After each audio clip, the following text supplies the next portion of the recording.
Hi, I'm Graham and welcome back to my channel. For today's video, we're gonna flip an antique armoire.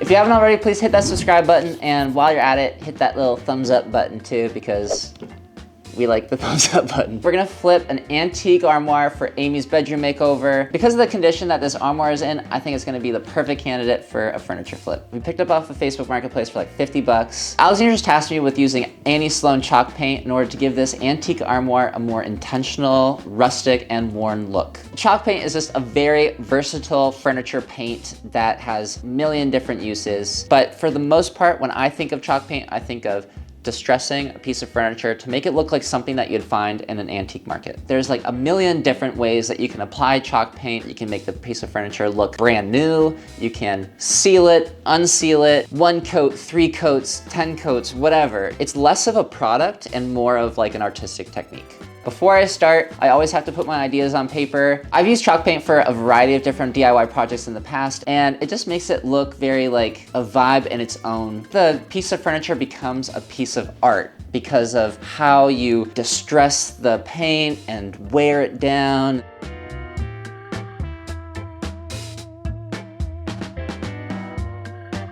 So this antique armoire is gonna be where Amy can keep all of her clothing. So we're gonna have to make sure that this armoire is structurally sound. We'll have to make some adjustments for her so she can actually use it to store clothing.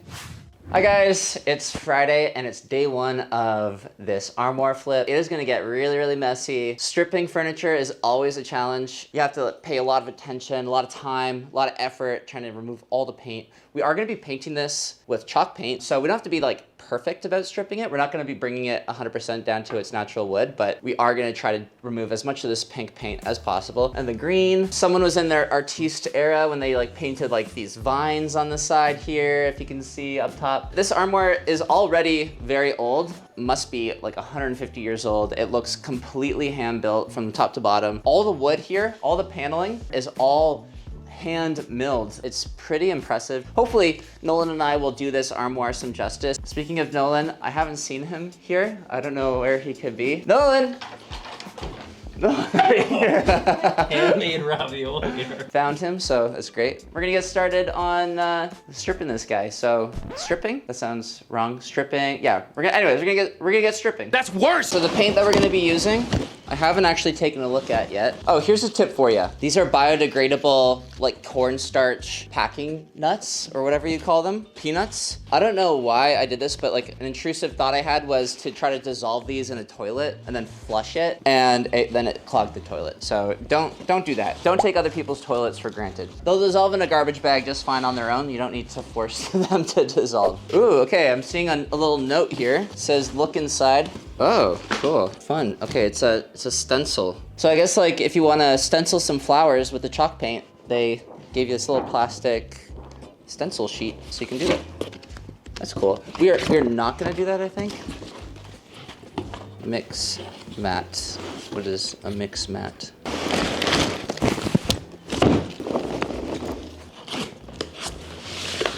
Ooh, we got the whole kit. Ooh, a little paint opener. Got a brush, got another brush, got a stir stick.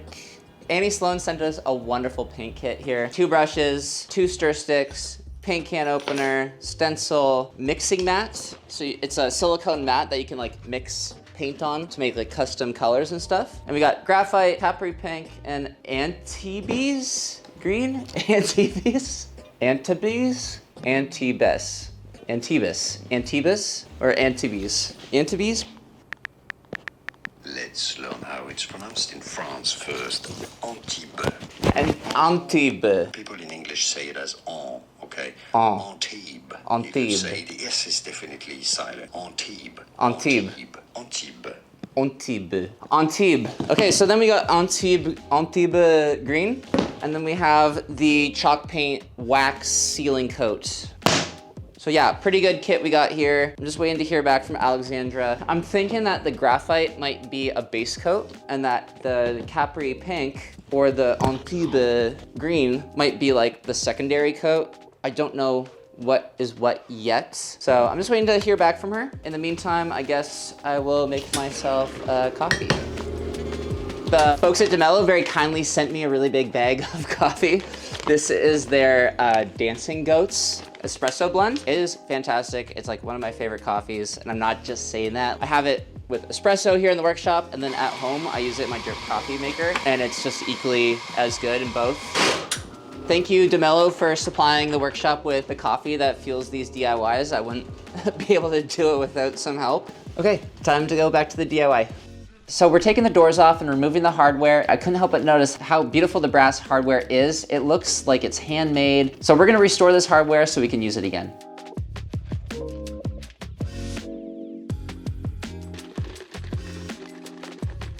We're gonna take this shelf out. We're gonna be putting a clothing rod across the top. I'm thinking that the shelf is gonna be too low with the coat hanger. Yeah, see it's pooling if you like put pants or a jacket or something in here. I'm gonna remove this. It's also quite busted and it looks like it was repaired in the past. So yeah, I'm just gonna knock this out, cut it out.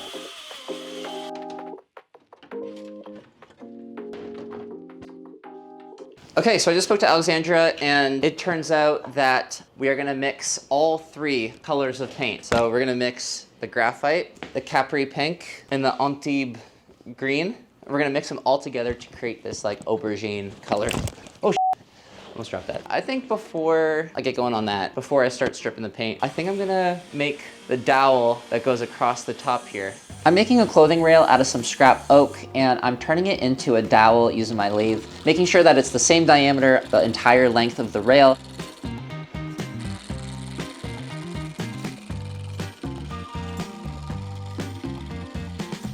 And to finish it off, I'm sanding it up to 220 grit sandpaper. I'm using the same scrap oak to make some brackets to hold the rail up into place inside the armoire. This scrap piece of oak had like a little bit of a chamfer in it, so I'm kind of leaning into the chamfer and just chamfering the rest of the edges before I install it in place.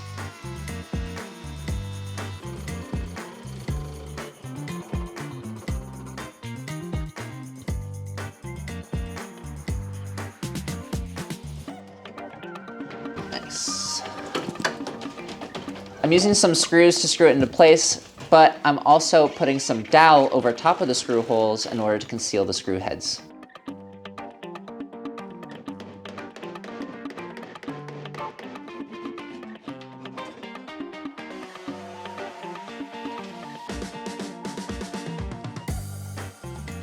Yeah, that's solid.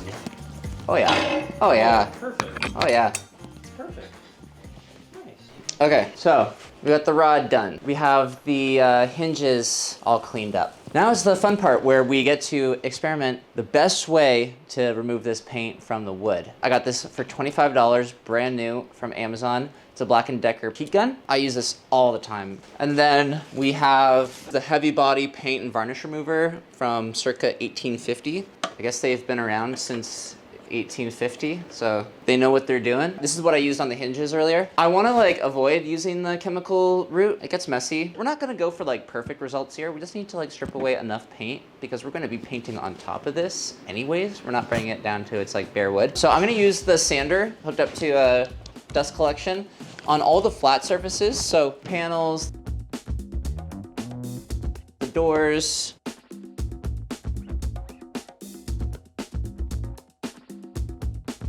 drawer fronts,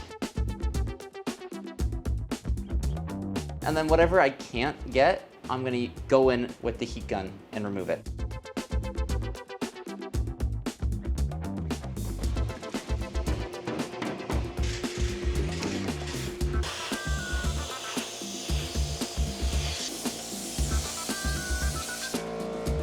Okay, so we stripped most of the paint off of the armoire. Because this wood was like hand milled and stuff, there's a lot of like knots and divots and gouges and scratches that like the paint just kind of sits in. We're just kind of like leaning into the imperfections of this because we're gonna be aging and distressing the paint that we put on there eventually. I think if like a little bit of green or a little bit of white like pokes through, it's gonna just add to the dynamic look of this piece and that it's gonna look more authentic. Now the next thing that we have to do is we're gonna paint, which is so fun. We have to make like a custom blend of this paint with a little bit of the Antibes green, a little bit of Capri pink, a little bit of graphite. But if you look at the inspo photo that Alexandra sent me, there's some highlights that are poking through the dark color. So it's almost like the base coat was a little bit brighter than the second, or the finishing coats were darker. And I plan on definitely like distressing the paint in order to show some of this wood through the paint.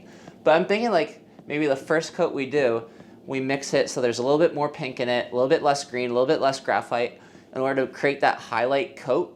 And then we go in with the properly mixed aubergine, scuff it, and we see how that looks. The color mixture that we need for the final coat is 2 parts Capri pink, 1 part graphite, splash of antique green. So maybe I'm thinking we'll do less graphite, more pink, and we'll keep the green the same. So splash of green, splash of graphite. Wow, that was really pretty. That worked really, really well. See, this coat doesn't have to be perfect because this is gonna get covered up anyways. So it doesn't have to be like 100% consistent. In fact, it would be better if it wasn't consistent.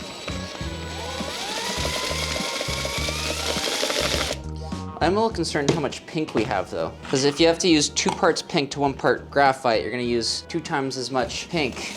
Ooh, we have Scandinavian pink. Why didn't I just do that? We have so many Scandinavian pinks here. Hell yeah, so we'll just thin out this pink right here. And this paint is designed to be sanded through. It's like an ultra matte paint.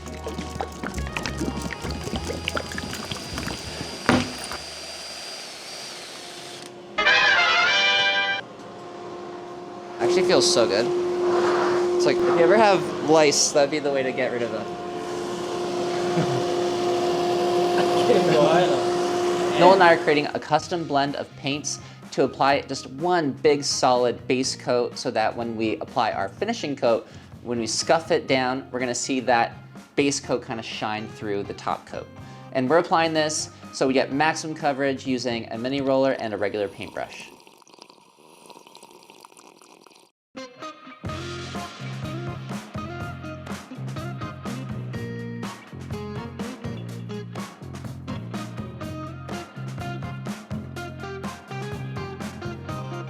For the second coat, we're using a 2-to-1 ratio of Capri pink and graphite with a little splash of Antibes green just for some depth. It's giving like a really nice dark purplish color, which is kind of what we're going for, but we're playing around with ratios here and we're probably gonna do a couple more coats just to make sure.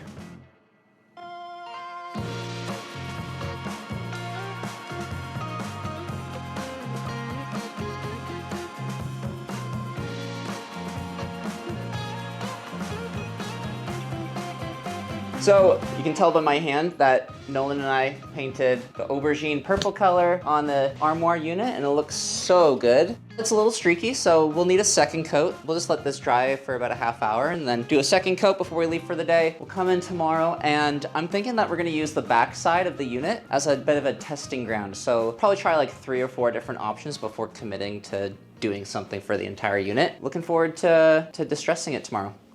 Okay, bye. So the paint's dry. We've got 2 coats of this purple aubergine. We have a really nice base coat and I'm happy with this, even though it looks like a giant Barney armoire. I think we're gonna go in with some big brushes and apply this 2-to-1 graphite to pink mixture on top of this. This next coat, I think we're just gonna like slop it on, lean into the brush strokes. Then we're gonna mix the green and the pink, do a little wash, maybe a little bit of graphite, we'll spray it on, water consistency. We're gonna try a couple different things. And I've separated the back side into different parts so that I can kind of try different methods, see what works, and go from there. So that's the next thing we're gonna do. Sound good? Okay. So I got pink and green in a spray bottle. Got some painter's rags. So the first one I'm gonna do is pink and green with, let's see, charcoal wash, no new purple. Okay, the spray bottle doesn't work too good. God damn it. Oh, what a mistake. Oh my God. What have I done? Okay, you know what? I was going about it wrong. So you apply it, but then the more you rub it, the more the purple shines through and the pink doesn't sit on top as much. That's actually not bad. Here I got charcoal in a spray. Okay, you know what? I like this. It's kind of giving like, I don't know if you can see on camera, but it's like darkened it quite a bit and then it kind of blends with the paint already there. Okay, this one is the same purple, but charcoal spray with distressed finish. Okay, so that is graphite. Let's see, just kind of scrape it.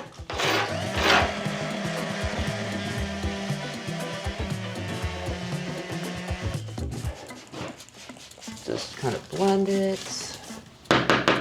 Not bad. I really like this. This looks very good. I love how uneven it is. Okay, so this is new purple thick brush. No distress, kind of organic. They want you to make the ombre effect. So I'm just gonna like, just kind of fan it out, add the highlights maybe in the center. It definitely requires a lot of learned technique to really get it right. That actually doesn't look too bad. Okay, I'm sorry for everything I said. This actually is kind of cool, yeah. So you're just like going in with the dark paint. Annie Sloan has a half-hour video on her website on how to attain this ombre effect, and pretty much you're just trying to blend the dark and the light color and try to make this natural gradient. You're just gonna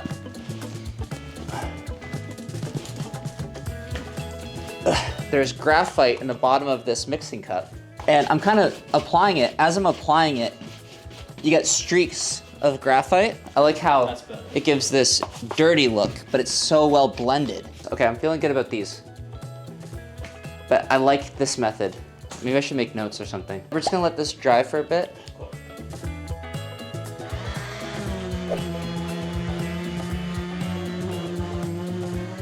I don't think we need to go any further. I think the distress, then charcoal spray. So maybe a combo of these three. Distress, then charcoal spray, then distress. I do like this. This looks kind of sick. But yeah, just kind of going for like this dirty, old, dark purple.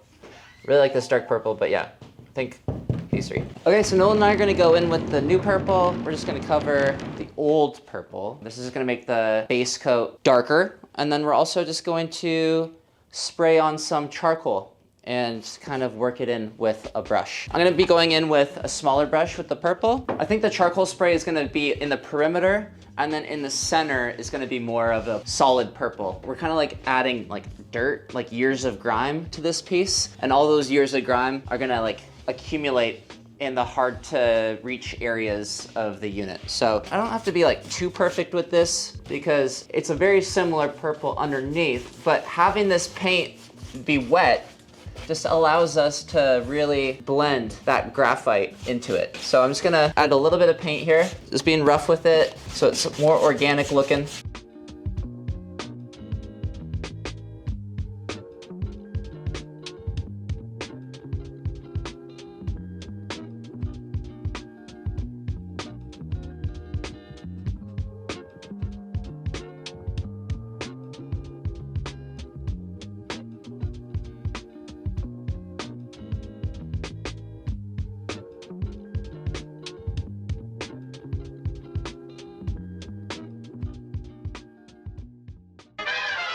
Hey, okay, so it's the next day.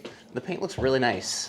I tried to like make it look really aged. It's totally different from what we initially started at. This is nice and dry right now, so I thought it'd be like a really great opportunity to just get the doors sorted out, get those out of the way. I'm going to just put some paper down on the doors, trace the outline of it, and then cut it out of the 1/8 inch MDF so that I have a nice clean surface to apply wallpaper to. I'm using my bandsaw in order to cut out the exact shape of that door panel, and I'm going to just tape those two little pieces of MDF together using some sheathing tape. And the reason why I'm not using one big long piece of MDF is because I just simply don't have one, so I'm just using scrap MDF here that I have laying around the workshop.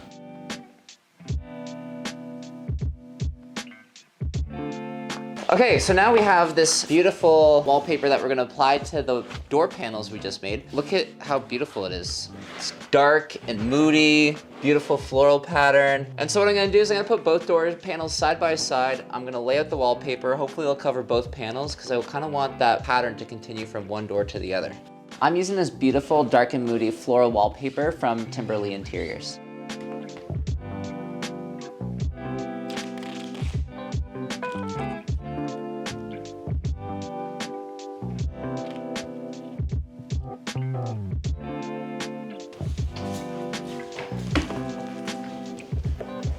I'm putting all the hardware back on, assembling the doors all together. It's time for another experimental coat here. So I've mixed a little bit of purple. It's a lot more graphite. And I didn't mix it all that well because I want like there to be quite a bit of consistency. I don't know, I'm just trying to go darker. Might experiment by like just like distressing it a little bit before I paint. My method for distressing is I'm just kind of hitting up the areas where this unit would naturally distress if it's in like a high traffic area over many, many years. Any like outward facing edges, you know, the legs from being kicked but with your feet.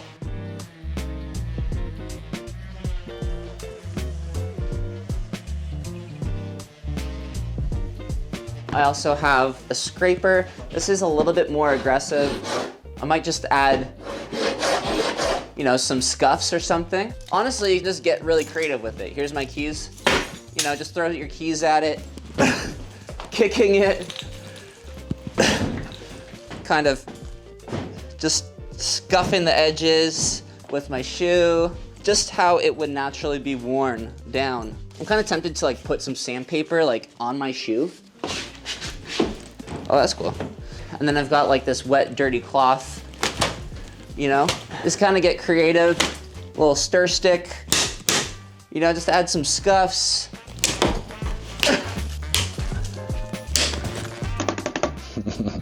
Just beat the devil out of it. What else can I use to distress this? Oh, I've also been going in with a thick bristle brush. This is a whitewash brush, so it's very like coarse bristle. I've just been kind of, you know, just kind of leaves like a little mark here. So just kind of hitting the edges, just kind of giving it some texture. It looks so good. I'm really, really happy with how dark and moody this looks. Overall, like, I think this looks really, really good. While the light pink first coat wasn't probably necessary, it is kind of adding some really nice highlights. You got some really nice pink highlights here, just showing like the agedness of it. You got some spray here, some scuff here. You got a little bit of the pink showing through and the spray, the purple highlights here. This is what the dresser looks like with the exact same paint that we're using. Bing! Bing! And it looks really similar, right? Like you have like this ombre effect, you know, this like lighter in the center, darker on the sides, and it works really well. Then I've got like a graphite. It's almost like water with just a little bit of graphite. And I've just been kind of shooting it, you know, on the top, a little bit on the sides. Then I can go in with the brush. I also have some glass cleaner, and this just helps kind of blend. I don't know what it is about the glass cleaner, but I'm finding that it evaporates a lot faster than water. It kind of just blends that gray a little bit better. Yeah, it looks really sick. Anyways, my tip to you guys is just to have fun with it. You just kind of go with the flow, experiment, try new things. You can do anything. Okay, so I mixed up a 50-50 pink and green with a little bit of charcoal water from dipping my brush in.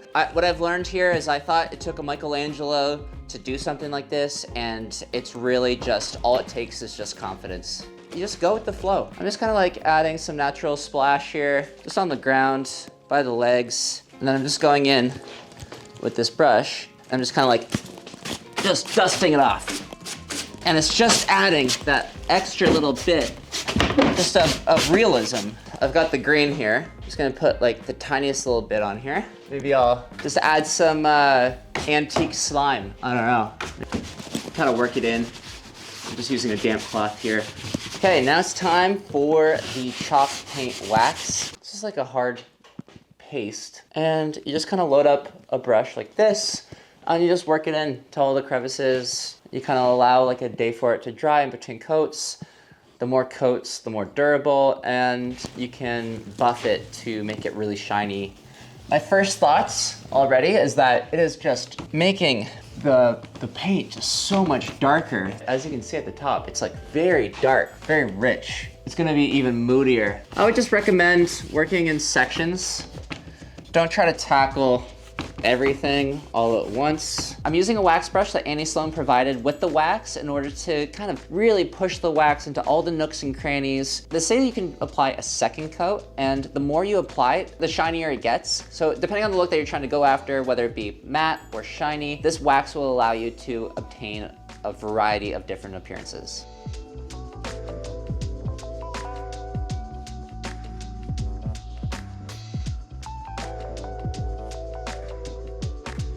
And to finish it off, I'm putting all the hardware back on. I noticed that on the inside of the door, there was like this little brass lock that was used to lock the left-hand side door in place, but since we removed that shelf, it has nothing to lock to anymore. So I'm installing that little lock on the top of the door so it's nice and visible because it just looks so nice and shiny. Woo! Okay, the last thing I gotta do is glue the wallpaper panels to the doors. I'm just gonna use some construction adhesive, put the panels down, put some weights on it to weigh it down until it's dry, and then I'm just gonna clean up and get out of here.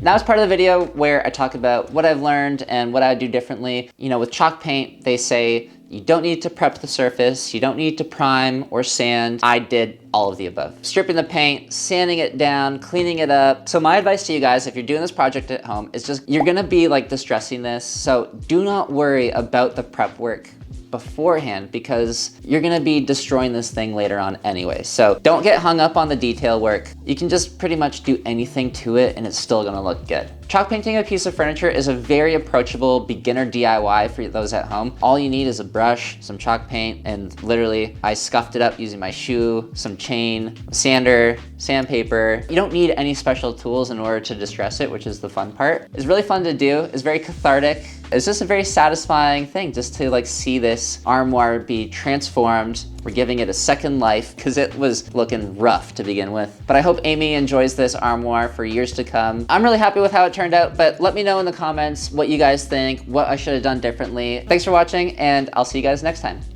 Bye.